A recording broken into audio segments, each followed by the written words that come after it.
All right, good afternoon, everyone. Calling this meeting to order by way of roll call. I'll state that I'm Adam Murray and I'm here, and I see Commissioner Wark is also here. Commissioner Baskerville resigned from the commission and her replacement has not been appointed yet. So we will proceed with two commissioners, which for most of the things on our agenda today, two commissioners is a quorum, and so we can proceed. And for those items that we can't tackle today, we'll discuss those in due course. So we'll go straight now into receiving public comments. So those wishing to provide public comment must sign up for comment on the sheet located in the back of the hearing room if in person, or by raising your hand online and waiting to be called upon. Each commenter will be allotted up to 3 minutes to speak. Please be aware that the commission will not receive public comments on any specific complaints outside of a hearing. Decisions on complaints are quasi-judicial in nature. And the reason for not receiving public comments on pending complaints at this time is because the commission must give a fair and unbiased opinion on those matters in a hearing that may be arranged at a future meeting date. Also, it is to allow the complainant and the respondent the ability to confront those facts and opinions stated on the record. To be able to fairly and effectively do this, the commission must rely solely on those facts submitted into the record through the Ethics Review Commission's ethics complaint business process, or as part of the hearing as outlined on the Ethics Review Commission's administrative procedures. If a commenter begins to discuss facts related to a specific pending complaint, they may be asked to stop providing comments. So we thank you for understanding these rules, and we're ready to begin the public comment. Is there anyone here who would like to comment today? Chair, we have Bruce Barnes. Very well. Go ahead, Mr. Barnes.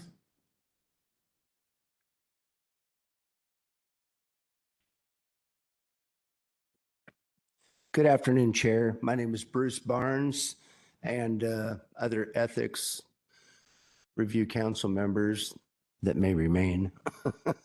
I've got some questions of RCW 43-01-020. I don't know if you know that RCW, sir. But oath of office is something that's extremely important to our community, important to me. I've been a lifetime Democrat, and I am very disturbed in what has gone on in our county with a member being removed from a committee. I'm not naming any names. I'm not naming anything because you said I couldn't. Is that correct or not correct? Nod your head, yes, no, maybe. I don't know how to proceed with this, but I'm very concerned about what's going on here in my community. I'm very concerned about what's going on with a person being removed off a board. I'm very concerned with articles written and investigations being done by another county. I'm trying to figure out how to proceed with my ethics complaint, and maybe you could give me some insight on that. I've read through your information online. I'd like a little overview of how this works. That's why I'm here today, because I'm disturbed and disgusted, to say the least. And if we're making rules on a charter review board and we've got RCWs in place because we're a, what was the term for it? A house rule, or, well, it's called something else. But anyways, I need to know how to proceed with this. And that's why I'm here today, because I am really disturbed and disgusted in what's going on. And if they're making decisions like this, what are the things are they doing behind closed doors that haven't been found out?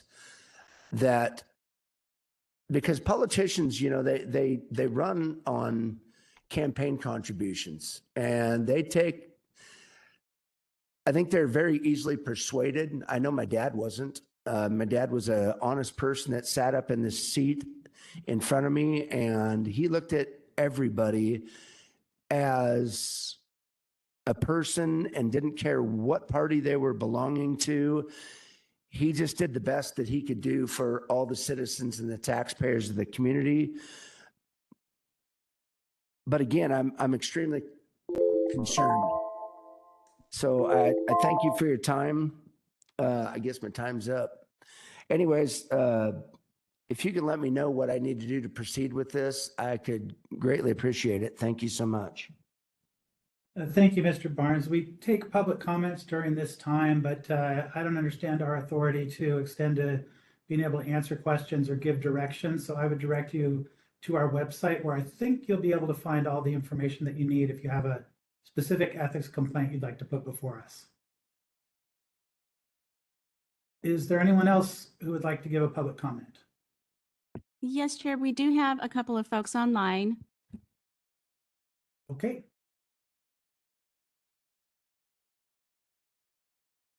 Caller, you've been sent a request to unmute yourself. Go ahead and do so and state your name for the record and go ahead with your comments. Well, good evening. My name is Kimberly Goheen Elbin.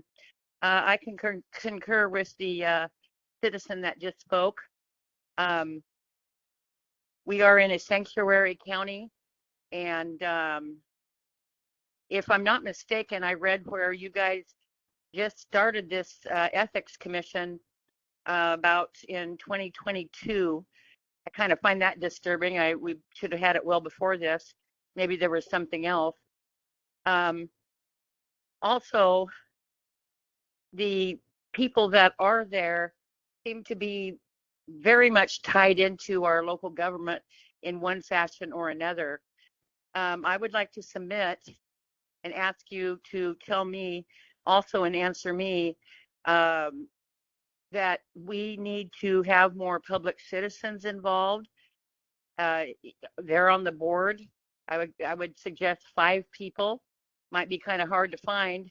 You can't even get anybody to vote these days, but we need the public there on the commission also, because you folks are professionals, and I respect that in all due respect, but it seems like this one commissioner, or whatever you call yourselves, the ethics commissioner, was released or let go. A lot of times you guys have to say that you cannot listen to the ethics complaint because you are tied into it or you have knowledge of it, and there's only 3 of you.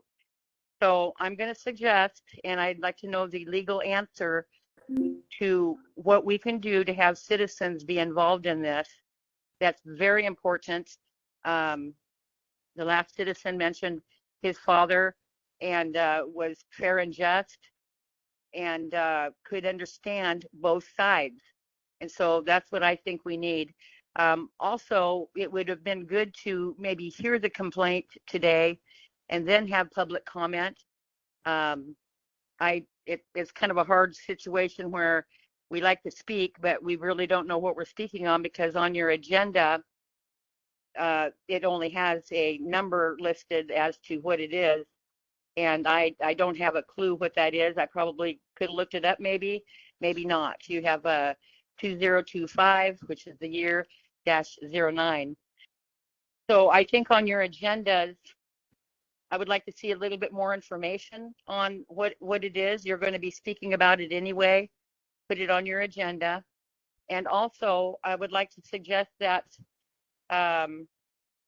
you put on your main agenda *3. I know it took me about 5 attempts with the Clark County Council about 1.5 years ago or so.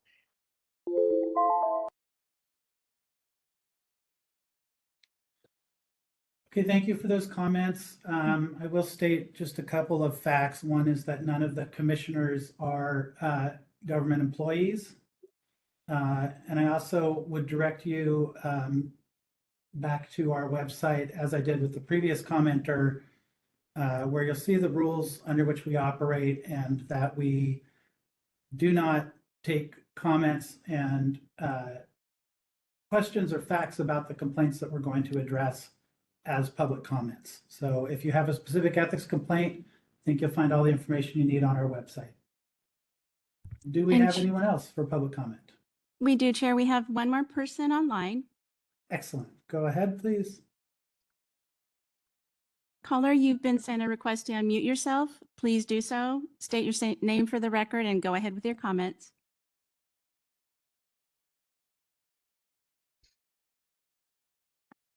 Hi there, can you hear me? We can. Okay. My name is Rob Anderson. I'm here because the commission, created by the voters to raise ethical standards in Clark County, has consistently lowered them, and the consequences are now undeniable. For 2 years, you have dismissed ethics complaints at the initial review stage, I think 3 of them being mine, using a process with no due process, no consistent standards, and no meaningful right of appeal. Instead of evaluating the full ethical framework required by the county HR policy, like integrity, honesty, professional standards, you repeatedly narrowed your review to just only one question: did the official receive personal financial gain? That is not what the voters intended and is not what the county's own ethics code requires. Your failure to take allegations seriously has now been exposed in the most glaring way possible, the Skamania County Investigative Report. When an independent law enforcement investigator actually reviewed the facts the way that you are supposed to during the initial review, he determined that the 4 counselors in question violated state law, violated the county charter, and took actions that should never have happened. He also confirmed that the legal process used to remove and replace a C-TRAN board member was improper. And now those same officials are refusing to cooperate with any ongoing criminal investigation. This raises a fundamental question. If an outside investigator can review the same information and immediately recognize serious violations of law, why couldn't you? Or worse, why wouldn't you? By repeatedly dismissing complaints without investigation, you have lowered ethical expectations in Clark County, ignored clearly documented misconduct, applied inconsistent and arbitrary standards, and denied citizens any path to accountability. The Skamania report proves that your narrow, restrictive approach to ethics has allowed violations of law to go unchecked. At this point, the credibility of the commission is severely damaged, and unless you are willing to fundamentally change your approach, the only remaining solution is leadership change. For the good of Clark County and to restore public trust in the ethics system voters created, I'm calling on both of you, now 2 instead of 3, that you should resign. Not out of anger, I'm not saying this, but because the system cannot recover new commissioners committed.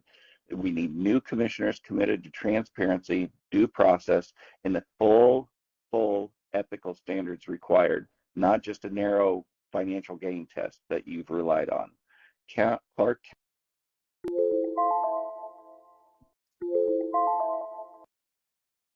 Okay, thank you for those comments. We will now move on to approval of the minutes. I've had a chance to review the minutes. Commissioner Rourke, have you? I have. And is there a motion to approve the minutes? I would move that to approve the minutes. All right, I'll second that motion. Those in favor say aye. Aye. Aye. And those against say nay. No nays, the minutes are approved. So at this point, we would typically move on to considering complaint number 2025-09. However, that complaint concerns an employee of our Superior Court system, and I'm an attorney in private practice who appears before that court, and so I have recused myself from considering that complaint. Commissioner Baskerville has also resigned, and her replacement has yet to be appointed, which leaves only Commissioner Rourke today to consider that complaint, which is not a quorum. And so we will not be able to consider that complaint today. And at this point, I would entertain a motion from another commissioner to continue that hearing to a date uncertain. I would move that we continue this complaint to the next meeting. Is that appropriate? I- Or do we that need to might be establish a appropriate. We special can meeting? also, we could consider a date before the next meeting to hear it if we get a commissioner appointed before then. So I think it's probably best for now if we leave it as a date uncertain. A date uncertain is it then? That would be my motion. Okay, I'll second that motion. Those in favor say aye. Aye. Opposed, say nay. Okay, so that motion is carried. Does anyone else have anything for the good of the order today?